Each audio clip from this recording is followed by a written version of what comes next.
હવે દિવાળી આવી, દિવાળી પહેલાં એક કાળી ચૌદસનો દિવસ આવે છે।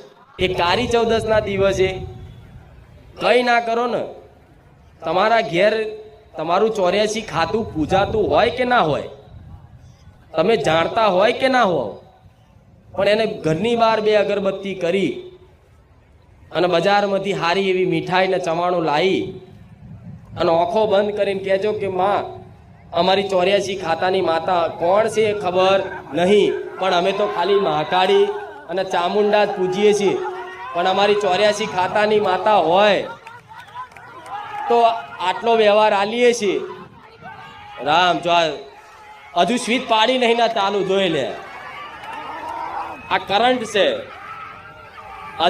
હજુ જોઈશ તમારી કેટલી માતાઓ છે। હું મેલડી બોલાવું અને તમારી માતા જો આકોટો ના કરે ને તો ગોળા મારું મેલડીનું ધૂણું ને